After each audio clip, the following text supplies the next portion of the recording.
At 27 years of age, Ruben Galloway believed she had reached the absolute end of her rope.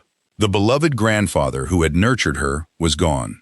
Her father, Ruben Galloway, had drawn his final breath at the age of 71 in the quiet rear parlor of the family's homestead, overlooking Reed Creek Road.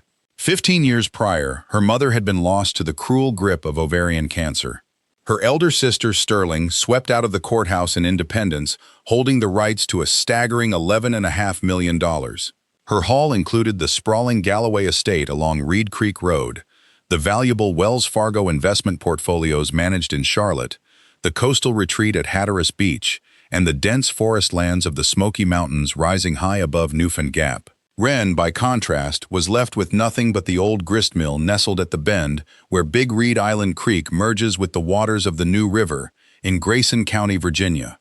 To anyone else, the structure was a write-off, a decaying, timber-framed skeleton rotting away on the banks of an obscure Appalachian stream. Its grinding stones were fractured, the great wooden water wheel was half devoured by decay, and the silver-gray chestnut siding hung loose against the elements.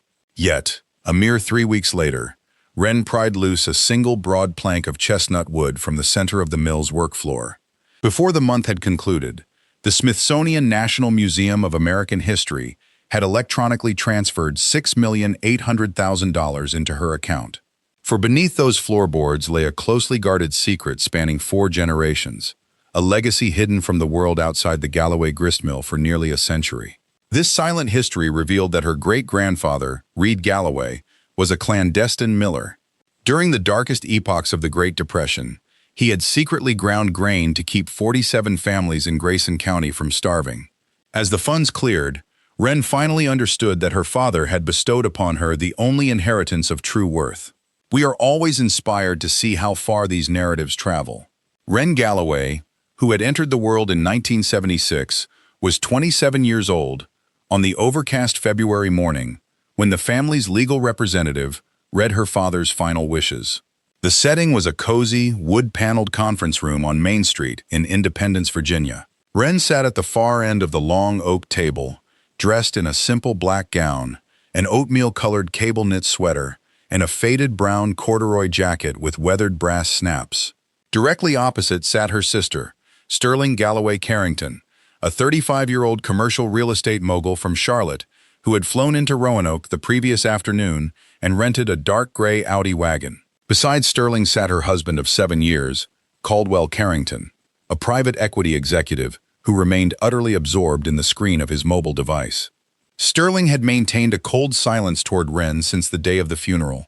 Reading the document was Mr. Bog Regard Pugh, a 71-year-old attorney who had once been Ruben Galloway's roommate at Washington and Lee back in 1971. Mr. Pugh spoke with the deliberate, gentle drawl characteristic of Grayson County, a voice shaped by decades of presenting final testaments with impartial dignity. The atmosphere in the room was thick with anticipation. Wren watched her sister's expression closely as the distribution of the estate unfolded.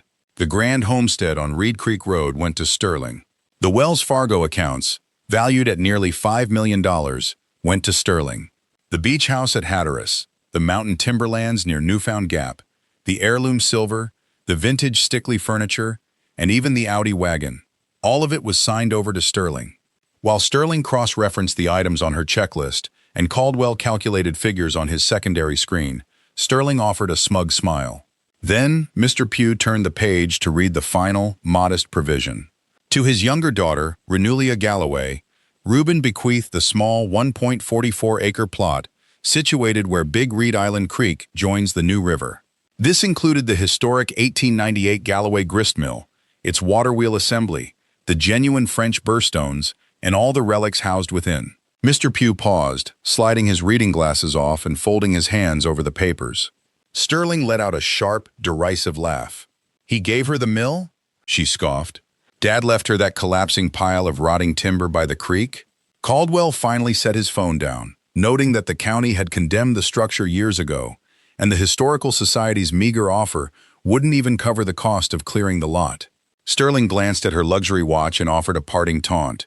"Congratulations, Wren. The mill is all yours." Mr. Pugh, however, remained silent. He looked directly at Wren, his eyes conveying a silent understanding, like a man who had waited years to witness the unfolding of a long-delayed truth.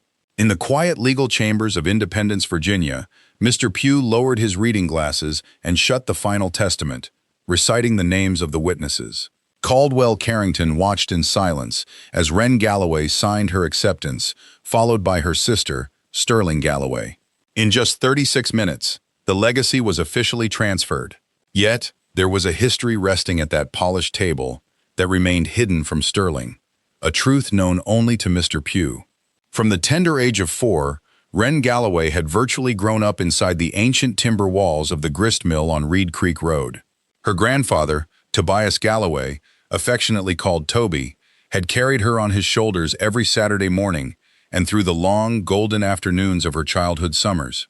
On that worn chestnut milling platform, he passed down the sacred, handcrafted art of Appalachian stone grinding, teaching her the very techniques he had learned from his own father, Tobias Sr., and from the family patriarch Reed Galloway in his final years. For Wren, this sanctuary of dust and water wheel was the only place in the entire Galloway estate where she felt a deep, unwavering sense of belonging. Sterling, born in 1976 and 8 years Wren's senior, had spent her youth away at boarding school in Richmond, later moving to Charlotte. She detested the earthy aroma of freshly ground flour and the rhythmic vibration of the wooden water wheel. By the time she turned 12, she had abandoned the creek entirely. To Sterling, the mill was nothing more than an old man's dusty relic. When Toby passed away during Wren's 19th year, her father padlocked the heavy doors, leaving the machinery to gather dust. Grief had long shadowed the family. Wren's mother had succumbed to cancer in 1971 after a grueling 18-month battle that stripped the Galloway home of all warmth, leaving only the clinical hum of medical equipment in the back room. Her father, Ruben Galloway, who lived to 71, retreated into a profound silence. For the 15 years following his wife's passing, Ruben spoke barely a few hundred words a year to his daughter, his quiet voice reserved almost exclusively for discussions about timber boundaries or the Angus herd in Grayson County. Ruben Galloway had been shattered twice over, first by the loss of his wife, and then, 7 years later, by the death of his father, Toby. The second blow took a piece of his soul that he could never recover. Wren grew up suspended between her father's heavy silence and her grandfather's patient, sunlit afternoons at the mill. This stark contrast divided her youth into 2 distinct chapters, the quiet years she merely endured and the vibrant hours she truly lived. Toby had presided over the mill on Reed Creek Road for over half a century, carrying on a legacy that stretched back 4 generations to Reed Galloway. Born to a Scots-Irish family that had cultivated the soil of Grayson County since the late 18th century, Reed had spent 7 years learning his craft at the Trotter Brothers Mill. In the autumn of 1898, at 29, he journeyed down the New River Road. Lashed to his wagon was a prized French burstone, shipped by rail from the coast. With $90 in cash, he purchased a small parcel of land at the creek's bend and erected the timber-framed mill himself, laying the slate roof piece by piece and securing the hand-hewn chestnut beams. At the heart of the structure, he set the imported stone over a massive wheel of heart pine and iron. The very first yield to cross Reed's counter in November of 1898 was a 12-pound sack of Hickory King cornmeal, ground for a local farmer's wife. From that moment on, the mill served the agricultural community of Southwest Virginia without interruption. By age 4, Wren could balance a half bushel of grain on the scales with perfect accuracy. Under Toby's guidance, she mastered the differences between corn, wheat, rye, and buckwheat brought in by the local farmers. She learned the importance of slow, low-temperature stone milling, a traditional method that preserved the grain's natural nutrients and oils, far superior to modern steel rollers. Toby also entrusted her with the family's collection of heritage seeds, which Reed had begun gathering in 1898 from remote Appalachian homesteads. By age 6, Wren was adjusting the brass dressing tools on the stones, and by 8, she was independently processing autumn orders for dozens of Grayson County families, weighing and labeling each sack in her neat, schoolgirl print. Toby would watch her, gently reminding her to move slowly, whispering that the stone was patient, and she must be too. She proved her mastery one Saturday in her youth, running the entire operation alone while Toby watched silently from the office, her heart swelling with pride. Yet, he also taught her the cost of haste, the high feed scorch. If the grain was fed too quickly, the friction would heat the stone past 110 degrees, ruining the delicate cornmeal. It would smell fine at first, but within weeks, the oils would spoil, stripping the Hickory King corn of its sweetness. Holding the ruined grain up to the lantern light, Toby would show her the silent consequence of rushing the wheel. For the first 7 days, the ground corn will yield a pleasant fragrance, but by the second week, the unique ancestral quality will vanish from the buyer's cornbread. That ruined flavor can never be restored. Do you comprehend the gravity of what is being lost? Ruben Galloway had nodded in quiet agreement. She was only 11 years old that autumn.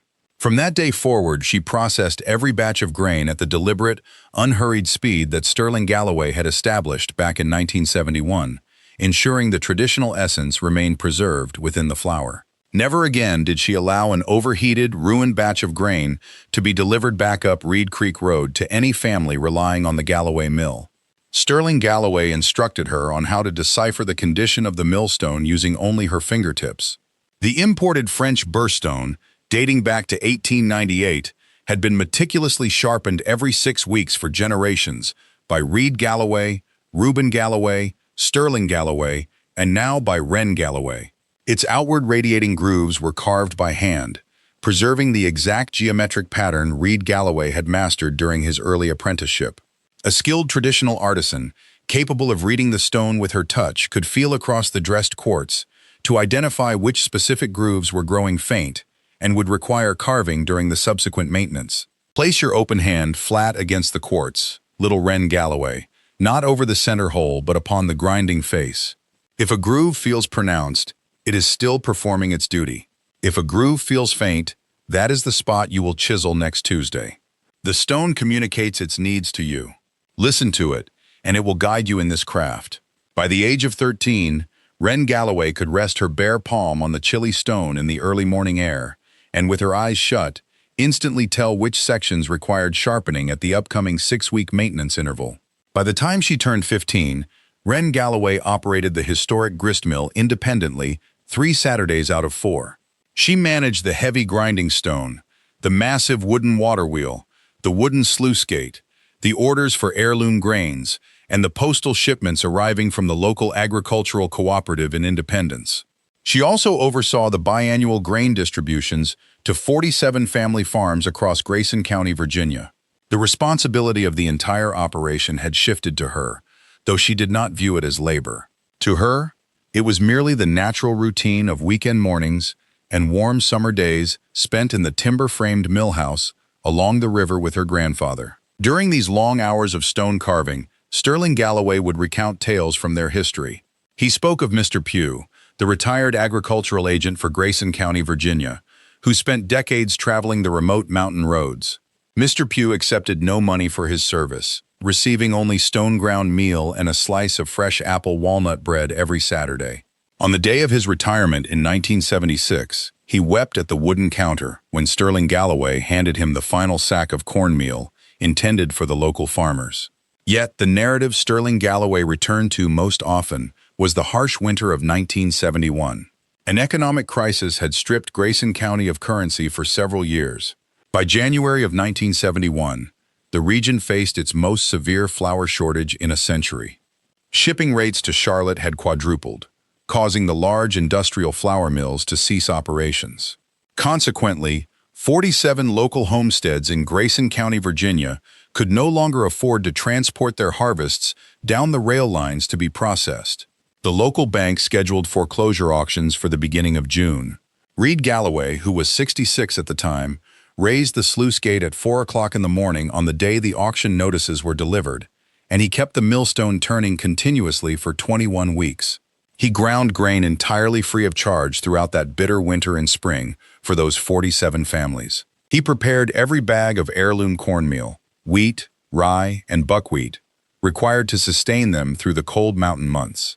Operating from dawn to dusk, powered solely by the flowing creek, the mill produced thousands of pounds of stone-ground flour each week without charging a single cent or keeping any ledgers.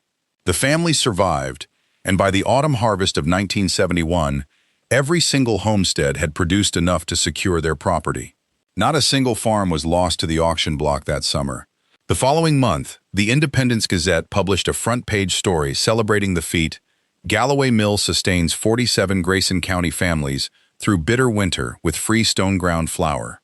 Caldwell Carrington, an agricultural scholar, traveled down Reed Creek Road to offer his gratitude to Reed Galloway in person.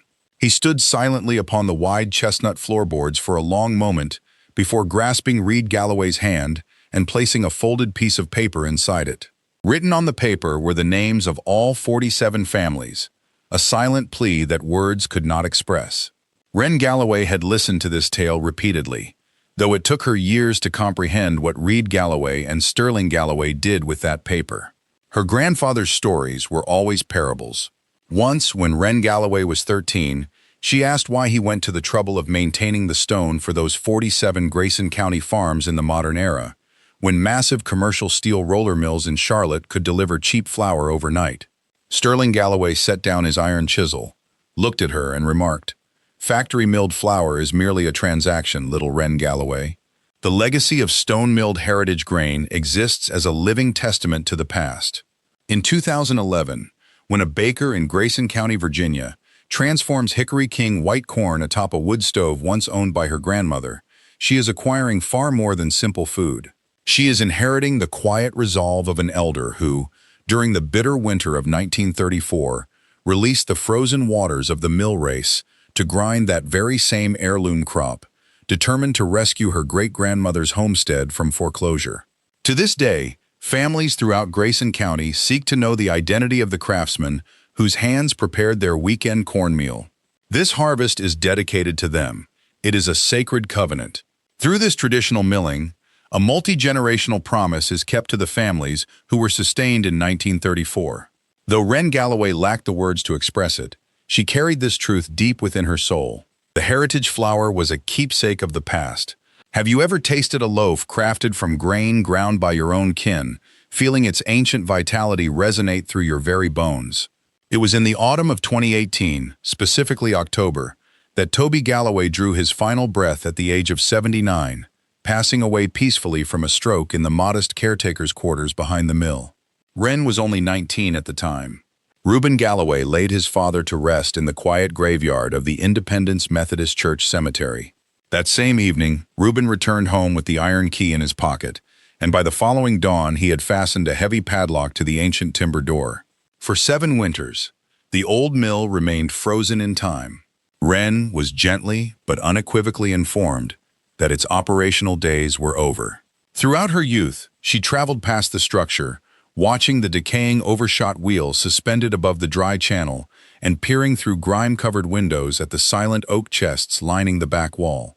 In those quiet moments, she made a silent, wordless vow. During the week of her father's funeral, standing on the rear veranda of the Reed Creek farmhouse, Sterling Galloway delivered the cold news.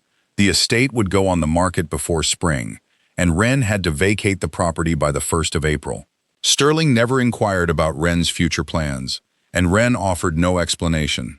Clad in her corduroy field jacket, with hands deep in her pockets, she simply watched her sister's dark Audi wagon disappear down the gravel path toward Reed Creek Road, bound for Charlotte. On the Wednesday following the reading of the will, Wren traveled down Reed Creek Road behind the wheel of her 1989 Chevrolet S10, a truck she had purchased independently for $1,650 in cash from Caldwell Carrington, a retired logger outside Galax. She pulled into the gravel lot of the dormant mill.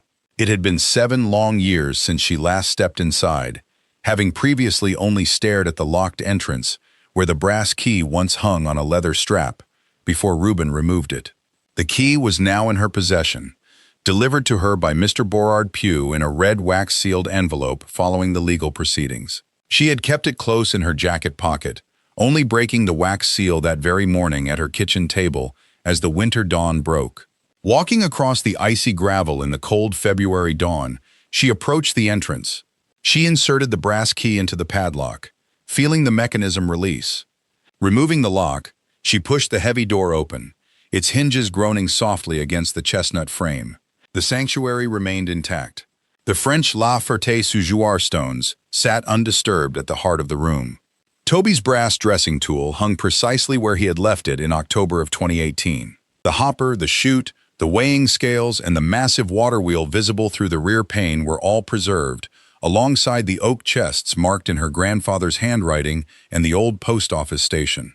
The air was thick with the scent of aged cornmeal, buckwheat, and cold mountain water rising from the stone foundation. Removing her boots, Wren walked barefoot across the golden chestnut floor.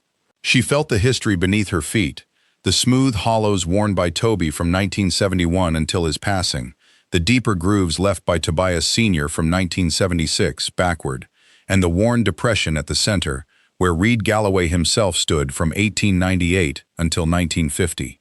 A memory flickered back. When she was 10, Toby had knelt on this very floor, pointing out a dark plank where Reed had crafted a secret compartment in 1898, sharing the secret only on his final night in 1950. According to family lore, this was the sanctuary where the mill guarded its most irreplaceable treasures. She had never once disturbed the floorboard. Wren Galloway had been just a child of 10 in 1976 when she first heard the whisper of the secret, a memory that would remain dormant in her mind for the next 17 years. Dropping to her knees, she studied the timber. It rested perfectly flush with the surrounding floorboards, its outline nearly swallowed by the swirling patterns of the wood. Tucked into a single corner was a miniature iron ring, an obscure detail her unclothed feet had crossed countless times throughout her life without a single thought. Slipping her finger through the metal loop, she pulled upward. The plank rose with a dense, stubborn weight, a 3-inch slab of tightly knotted American chestnut harvested from the family woodlot back in 1898. Underneath lay a stone-walled chamber, plunging 3 feet down and spanning 20 inches across, carved directly into the mill's original 1898 Riverstone foundation in Grayson County, Virginia. Nestled in the far corner of this dark recess was a metal container no larger than a common brick. Its cover bore the engraved name of Reed Galloway, dated 1898. Below this metal chest, occupying the remaining expanse of the hollow, rested a wooden hatch measuring 3 feet by 16 inches. Encased in a frame of solid heart pine, its edges were meticulously sealed with dark amber wax, each seam stamped with the signature Galloway family thistle.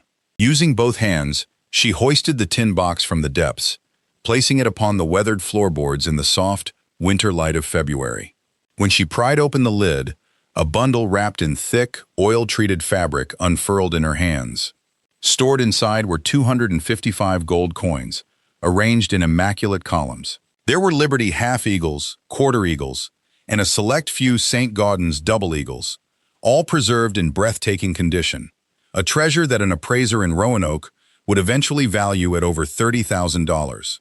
Beneath the gold lay a slender, leather-bound volume containing Reed Galloway's original 1898 milling syllabus.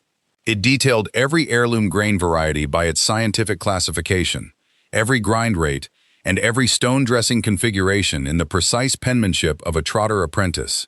Underneath this guide lay the primary ledger, the personal logbook of Ruben Galloway, who had operated the mill every Saturday starting in the year 1971, recorded in detailed blocky script.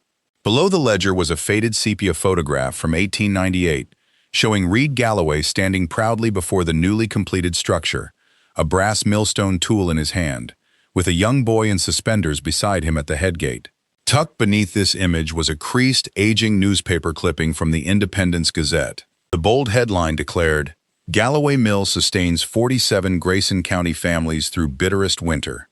The article detailed how they provided stone-ground flour entirely free of charge to the community. Resting beneath the clipping was a letter addressed to Wren Galloway, secured with a dark wax seal. Breaking the seal with her thumb, she sat in the center of the dusty, sunlit room and read the message written on October 7, 2018. Wren, when these words reach you, I will have passed on, and the gears of the mill will have fallen silent. Your father, Ruben Galloway, knew it was time to pass this legacy to you. My grandfather, Reed Galloway, hid this wealth beneath the floorboards in 1898, refusing to trust any banking institution in Grayson County, Virginia, with his hard-earned savings. He shared this secret with me on his deathbed, extracting a vow that I would never disturb the floor. I kept that vow. This mill has sustained our family through generations. While your sister, Sterling Galloway, now living in Charlotte, will try to liquidate whatever assets she can find. She cannot touch this chest, for its existence remains hidden from her. The knowledge is Reed's, the history is in these ledger pages. If the spirit moves you, bring the stones back to life, my dear Wren. The mill belongs to you now. It was signed by her ancestor, a master of the craft. Tucking the paper into her woolen sweater, Wren remained composed. She stepped to the central platform where generations of Galloways had stood before the great stones. Placing her hand against the smooth, darkened wood, she could almost feel the phantom warmth of the decades of labor etched into the timber. Her fingers traced the subtle indentation worn into the floor by years of standing, while the dry scent of milled corn and aged brass weights lingered in the chilly air. The wood felt cold to the touch, yet the groove fit her hand perfectly. Looking out toward the quiet stretch of Reed Creek Road, she whispered a promise to the winter wind. "Thank you. I will bring the stones back to life." She turned her attention back to the historic newspaper clipping, which detailed the months of selfless relief work. It cataloged the families who had survived the crisis: Mr. Pugh's homestead on Reed Creek, the farms at Galax and Whitetop, and the neighbors in Independence. The article concluded with a poignant quote from Caldwell Carrington. "The soul who opened the floodgates during that desperate winter saved dozens of families from financial ruin. We will forever be in his debt, and we will honor his memory with every loaf we bake." Wren read the words once more, then gently folded the paper away. Ruben Galloway slipped the artifact securely into the inner pocket of her heavy wool sweater, resting it gently against the letter. She turned her attention back to the hollow. Beneath the space where the tin box had once rested, the wax-sealed hatch remained undisturbed. With quiet care, she lifted the wooden barrier, placing it onto the chestnut floorboards beside her, and peered down into the darkness. The trapdoor was no mere floor. It was a gateway. Below it, a narrow flight of stone steps descended into the gloom, carrying a cool draft scented with the sweet, dry aroma of ancient parchment, harvested grain, and seasoned oak. She closely inspected the wax seals tracing the edges of the hatch. There were 8 in total, each stamped with the Galloway thistle, fragile and brittle with age, yet entirely unbroken. Unhooking the kerosene lantern from the chestnut wall, she kindled the wick into a warm, flickering glow. Slowly, she made her way down the steps, steadying herself with one hand braced against the cold river stone.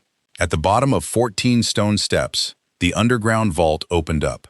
A single, low-ceilinged chamber of river stone, measuring 12 by 22 feet, its walls dusted with a pale bloom of cellar mold. The floor was paved with worn slabs of Grayson County granite.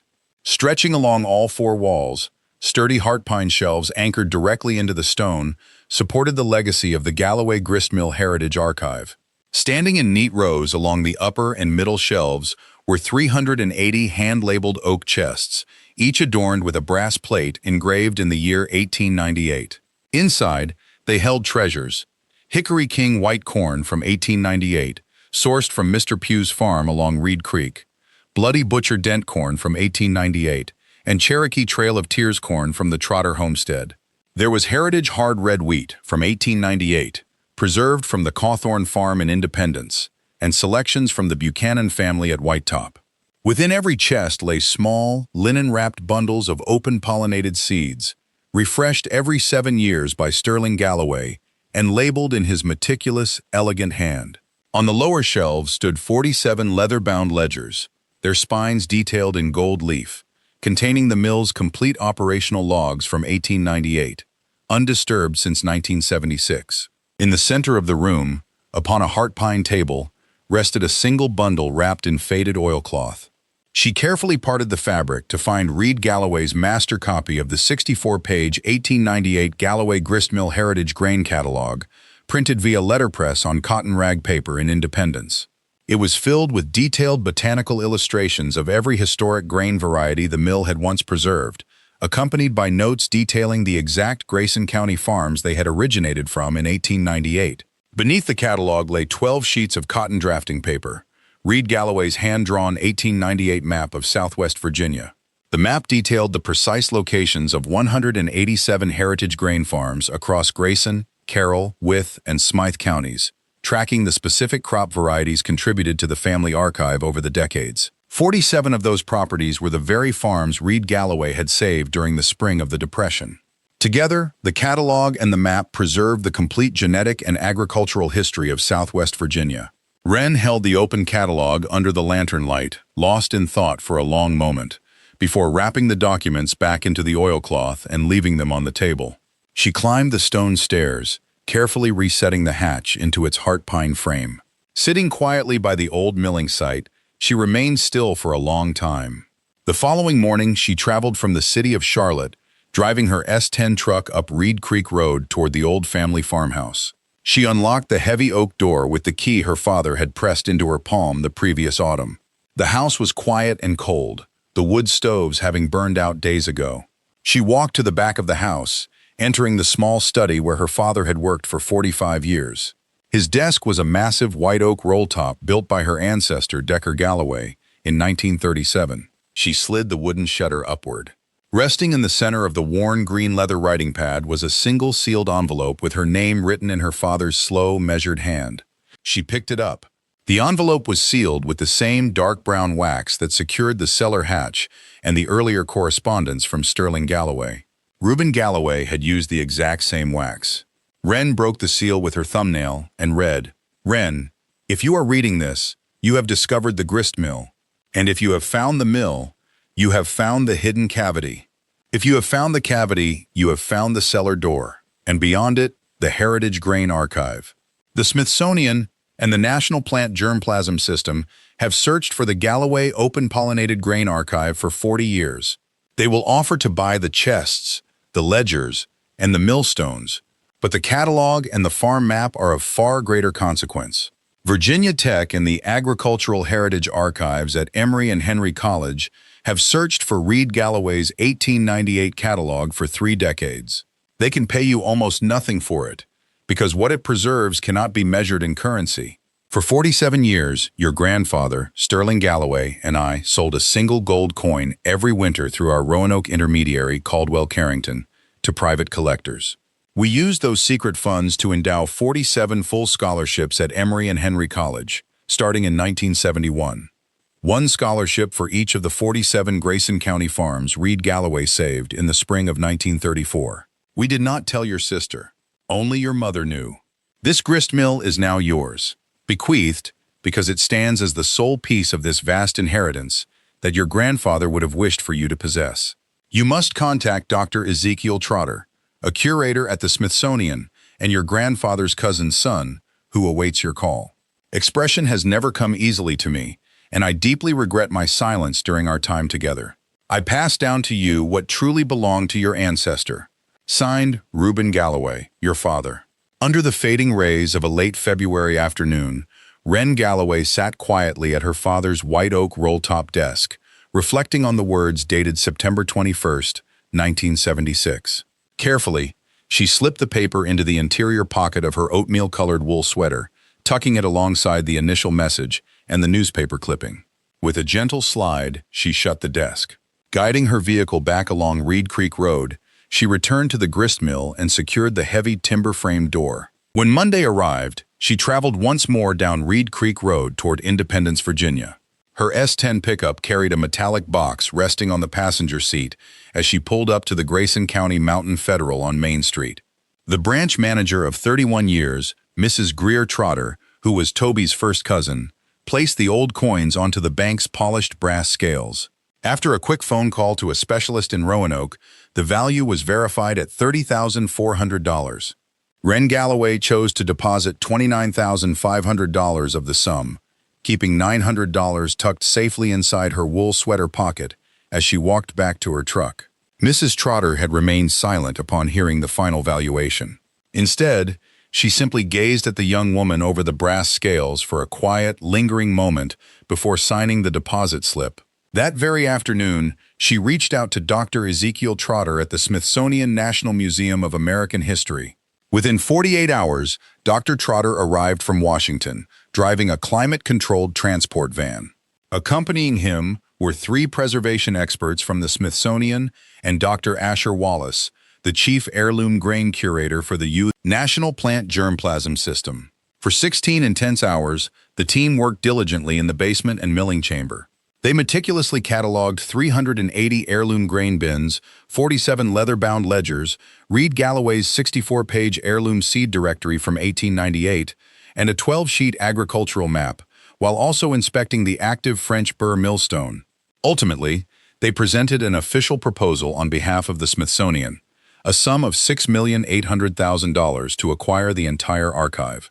This deal included a lifetime loan agreement ensuring the functional millstone would remain on site at the grist mill, where Ruben Galloway would maintain, dress, and operate it under strict federal preservation standards as both donor and custodian. Under these provisions, Ruben Galloway kept Reed Galloway's personal 1898 instructional notebook, along with a viable sample of each heirloom seed variety from the cellar to sustain her own milling operations. Standing at the wooden counter, she shook Dr. Trotter's hand to seal the agreement. 3 weeks after the reading of the will, the federal bank transfer was finalized. This influx of capital funded every project that lay ahead. By the next Thursday, she contacted the Heritage Agriculture Program at Virginia Tech. The following Saturday, Dr. Ulla Pugh made the trip up from Blacksburg, bringing along 6 eager graduate students. Over the course of 14 hours inside the mill, they captured detailed photographs of the 12 pages making up Reed Galloway's agricultural map and his 64-page heirloom grain directory.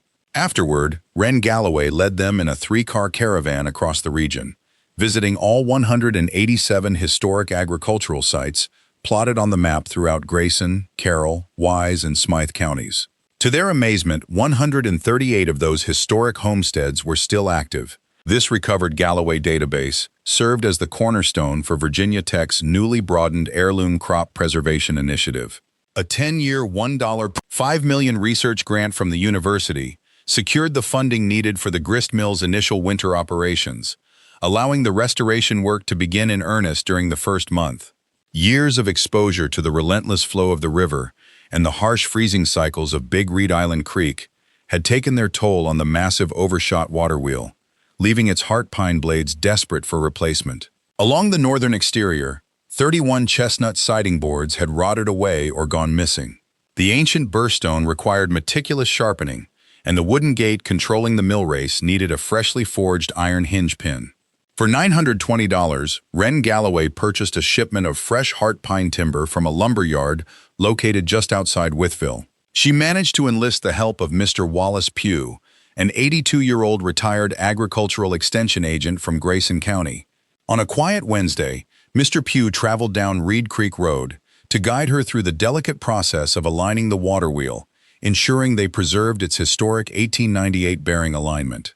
Over a single weekend, she painstakingly chiseled the French burrstone by hand, carving in sharp, radiating furrow patterns. Using dry white oak shavings, she kindled a fire in the old cast-iron stove and fed the first half-bushel of heirloom Hickory King white maize through the stones. She prepared this initial batch in late March, destined for Mrs. Greer Trotter's Easter table, simply to reacquaint herself with the ancient, steady vibrations of the machinery. The flour cascaded out pure and fine. Bit by bit, throughout that initial winter, she reclaimed the small living quarters built into the rear of the structure. Before Sterling Galloway's listing agent, Caldwell Carrington of Charlotte, could take marketing photos of the property, she rescued a cot from the farmhouse's rear bedroom. She found a modest wooden table for $22 at an estate sale near Galax, and purchased a warm wool blanket for $14 from a second-hand store on Main Street in Independence. The following Sunday, Mr. Wallace Pugh returned. He brought an old cast-iron parlor heater salvaged from his backyard shed and set it up in the corner of her new room, running the chimney pipe safely through the chestnut wall. He flatly refused any money. Back in 1971, your grandfather milled my own mother's Hickory King corn on those very stones, Mr. Pugh remarked warmly. A hot cup of coffee is payment enough. That evening, she remained awake on her cot, staring out the south-facing window into the darkness. The metallic creak of the iron parlor heater echoed softly as the fire died down. Across the snowy expanse of the New River Bend, the tower at Independence Methodist Church tolled 11 times. At 27 years of age, she finally stood beneath a ceiling that belonged entirely to her. Every object began to settle into its rightful spot. A thick, cream-colored woolen cardigan found its home on a wooden peg overlooking the dining area. Resting on the heartpine ledge over the entryway was the vacant metal canister that once belonged to Reed Galloway. Resting on the table nearby, a fresh journal awaited Wren Galloway's hand as she recorded her very first earnings. It was March of the new season, marking the inaugural Galloway Saturday of this fresh chapter. 19 patrons arrived, resulting in 11 purchases of heirloom grain freshly processed by the newly grooved millstones. Mr. Pugh was a constant fixture of these weekend mornings. He navigated the twists of Reed Creek Road in his tan-colored 1968 Mercedes 220D, a vehicle he had lovingly maintained for over half a century, carrying a flask of hot drink and a bag of walnut apple bread prepared by his wife. After sharing a warm beverage at the table, he would depart. By her second year of operation, the Federal Agricultural Preservation Agency chose to elevate the Galloway Heritage Grain Archive, forging a formal alliance with the mill. The nation required a dedicated hub to preserve, cultivate, grind, and disperse rare, open-pollinated seeds to growers throughout the South. This meant orchestrating 47 preservation summits annually, matching the exact number of Grayson County agricultural estates that Reed Galloway had rescued. The agreement was finalized right there at the wooden service counter. 47 annual events, funded at over $20,000 apiece for a decade. Wren Galloway shook the hand of Caldwell Carrington to seal the pact. When the initial payment arrived that spring, it secured her expenses through another freezing season at the mill. The weekend crowds multiplied. In the spring of her debut year, a young woman descended from the historic Cawthorn clan of Independence made the journey from Roanoke. She brought a jar of spiced apple spread and a decades-old memory. Wren Galloway brewed a fresh pot of coffee in her upstairs quarters and listened intently. Her ancestor was among the 47 growers in Grayson County whom Reed Galloway kept from starving during the lean months of the Great Depression, receiving 3 bundles of ground hickory king maize. Later, that same relative became one of the 47 scholarship recipients sponsored by Toby and Ruben Galloway in 1971. By the time November arrived, she returned with her young granddaughters to experience the winter season at the mill. One warm Saturday in May, Mr. Pugh arrived carrying a piece of history, the authentic, hand-painted Galloway gristmill sign dating back to 1898.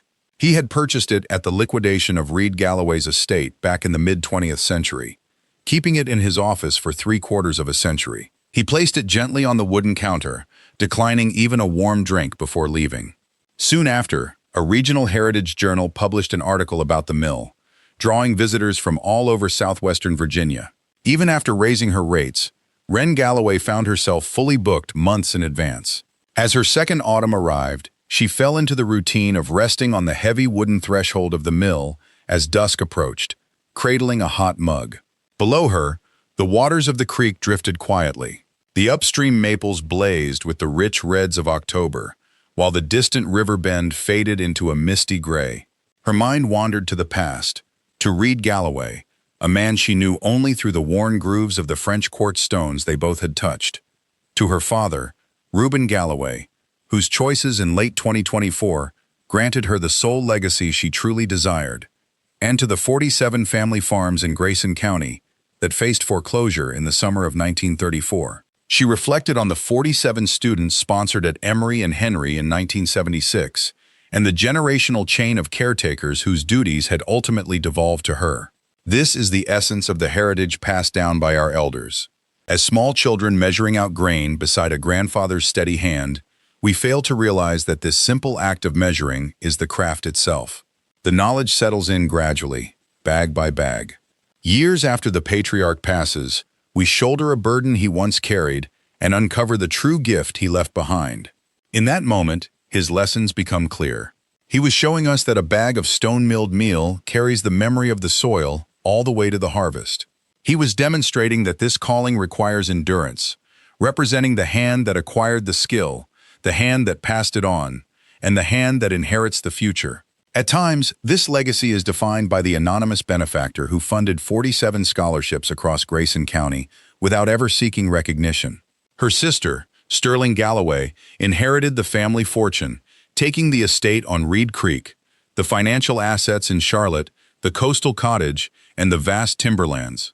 Sterling walked away with everything of material value, mocking the old mill by the river bend as she departed.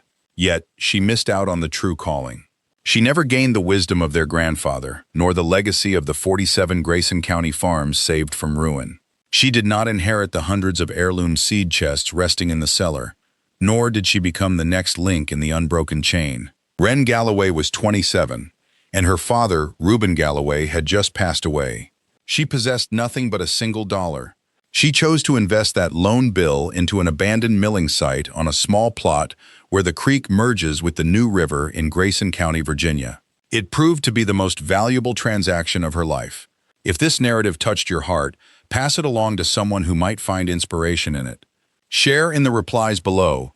Has a relative in your own life ever performed a silent act of grace that went unnoticed by the world? We would be honored to hear your family's history.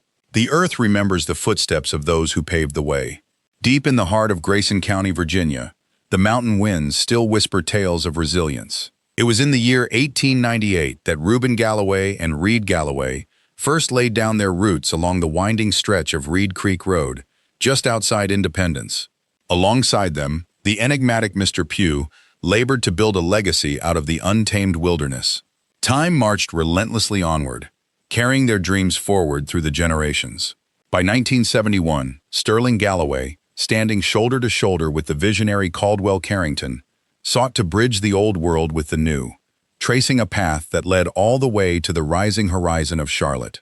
Yet, it was in 1976 that Ruben Galloway walked those same historic paths, feeling the profound echo of his ancestors beneath his feet. Their stories are etched into the very soil, a timeless testament to the endurance of the human spirit. Until we meet again on the next quiet road.